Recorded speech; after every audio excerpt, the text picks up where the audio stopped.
एक माँ को उस बच्चे को मुझे दाग देना चाहिए था, और मैं ये नजारा देखने के लिए जिंदा बची हुई हूँ। ये कानून है, ये कानून है। मैं अपने बच्चे की प्रेयर मीट में जा रही हूँ। मैं 44 साल, मेरी जाने की उम्र है, मेरे मासूम बच्चे की प्रेयर मीट में जा रही हूँ मैं। ये कानून है, कैसे जस्टिफाई करेंगे इसको? 23 साल के एक नौजवान की एक्सीडेंट में मौत हो जाती है।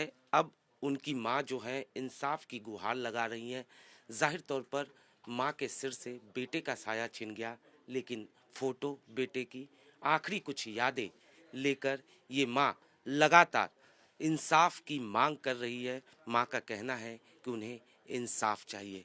एक ऐसा बेटा जिसने न जाने कितने सपने सजोए थे, माँ की हेल्प कर रहा था, वो बेटा अब इस माँ के साथ नहीं है। जाहिर तौर पर माँ के दर्द को आप देख सकते हैं, और तस्वीरों के ज़रिए सबसे पहले हम कुछ चीज़ें दिखाना चाहेंगे। ये उसी साहिल ने कुछ मैसेज लिख रखे हैं।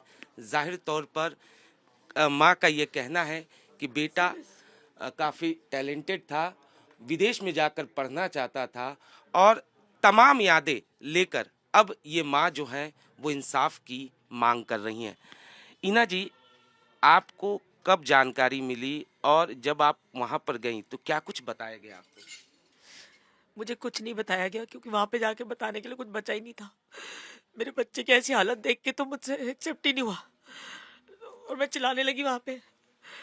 एम्बुलेंस खड़ी थी, तो उसको मेरे चिल्लाने के बाद उसको एम्बुलेंस में डाल के हॉस्पिटल ले जाया गया।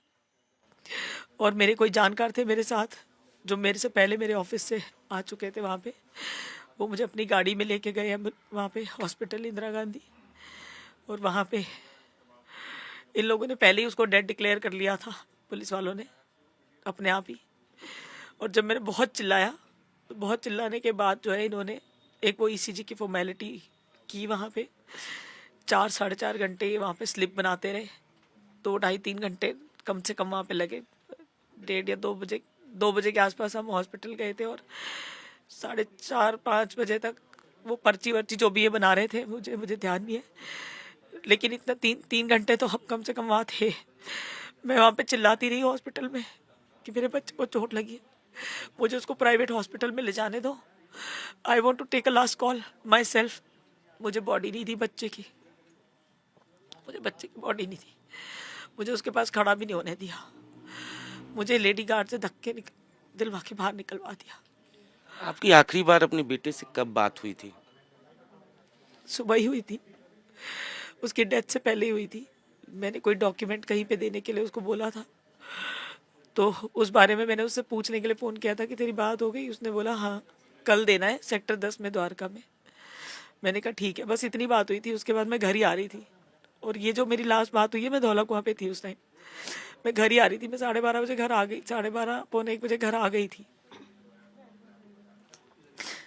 बेटा कब आपका सुबह निकला था और कहाँ के लिए निकला था? मेरा बेटा, अब मैं घर पे नहीं थी, तो यहाँ से 15 मिनट का ही रास्ता है। तो जो उसका एक्सीडेंट का टाइम है, उससे 15 मिनट पहले ही निकला था, और वो ऑफिस जा रहा था अपने। मेरा ऑफिस वहाँ से 200-250 मीटर ही दूर है, 2 मिनट का डिस्टेंस है बस। मेरा बेटा ऑफिस जा रहा था अपने। कुछ कैप आप दिखा रही थी कि ये आपके हाँ, बेटे। ये लास्ट उसने पहन रखे थे, ये लास्ट उसने रात को ये गले में डाला हुआ था, और ये पहन रखा। बस मेरे पास यही है उसका लास्ट पहना हुआ। बेटा विदेश जाना चाहता था, पढ़ना चाहता था, और आपका साथ देना चाहता था। जी, उसका उसने अप्लाई कर रखा था यूके मैनचेस्टर यूनिवर्सिटी में। उसका कॉल लेटर भी आ गया वहाँ से। ही वॉज वेटिंग, उसको पता था कि मेरा कॉल लेटर आने वाला है, तो मुझे कह रहा था मम्मी मेरा कॉल लेटर आने वाला है।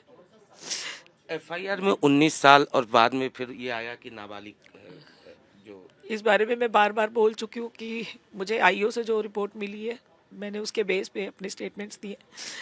आप लोग मीडिया और सब सिस्टम के लोग जो हैं वो चेक करें, इसकी वेरिफिकेशन करें। और क्योंकि उसके अभी 10th के बोर्ड चल रहे हैं, तो 10th के बोर्ड से आपको उसके रोल नंबर से you can find out the exact.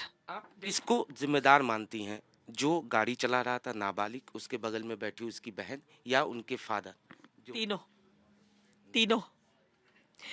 अगर मुझे गाड़ी चलानी नहीं आती तो मुझे पता होता है कि मेरे को गाड़ी चलानी नहीं आती, और ओवर स्पीडिंग के लिए अगर उसको इतनी छूट मिली हुई है तो ही तो वो बार बार ओवर स्पीडिंग कर रहा है।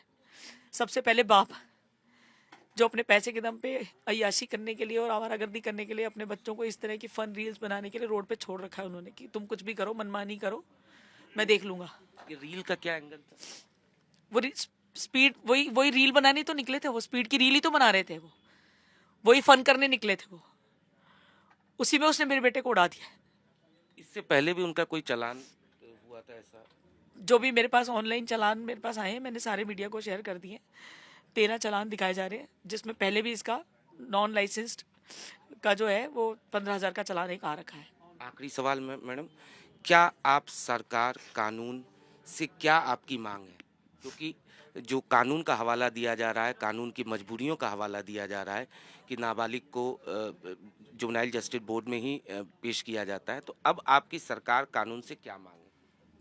मैं अगर कानून की बात करूं तो सुनील दत्त के मामले में टाडा हटाई गई थी।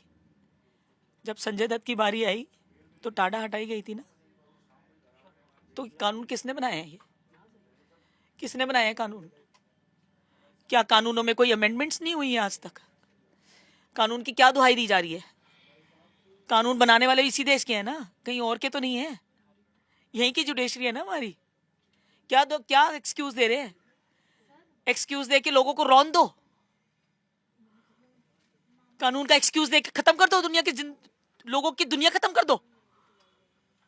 एक माँ को, उस बच्चे को मुझे दाग देना चाहिए था, और मैं ये नजारा देखने के लिए जिंदा बची हुई हूं। ये कानून है? ये कानून है? मैं अपने बच्चे की प्रेयर मीट में जा रही हूं। मैं 44 साल, मेरी जाने की उम्र है, मेरे मासूम बच्चे की प्रेयर मीट में जा रही हूं मैं। ये कानून है? कैसे जस्टिफाई करेंगे इसको? बताइए कैसे जस्टिफाई करेंगे? किसने बनाया है उसको सामने लाओ। जिसने कानून बनाया बेल वाला, उसको सामने लेके आओ। मैं उससे पूछूंगी कि अगर मेरी जगह तेरा बच्चा मरेगा तो तू क्या करेगा? I want to ask. 23 साल का साहिल जब अपनी बाइक से द्वारका के ठीक इसी जगह पर जब पहुंचता है, उसी दौरान तेज रफ्तार स्कॉर्पियो कार उसे टक्कर मार देती है, जिसके बाद साहिल की मौत हो जाती है। बताया जा रहा है कि सेक्टर 11 से जो नाबालिग है वो अपनी बहन के साथ ठीक इसी रास्ते से तेज रफ्तार से वो आ रहा था। उसी दौरान साहिल चूंकि अपने घर से काम के लिए निकला था, और जब वो इस रास्ते से यहाँ से ऐसे टर्न लेता है, बताया जा रहा है कि उसकी बाइक के आगे एक बस थी, और बस से वो जैसे ही साइड में देखता है, उसी दौरान तेज रफ्तार स्कॉर्पियो कार उसे टक्कर मार देती है। टक्कर मारने के बाद गाड़ी की रफ्तार कितनी तेज रही होगी, इसका अंदाजा इस बात से भी समझा जा सकता है कि ठीक इसी जगह पर एक कैब खड़ी थी, स्विफ्ट डिजायर कार थी, जिसे जो स्कॉर्पियो चालक है वो इस कैब को भी टक्कर मारता है, जिसके बाद कैब चालक जो है वो बुरी तरह घायल हो जाता है। उसे अस्पताल में भर्ती कराया जाता है, जहां उसका इलाज चलता है।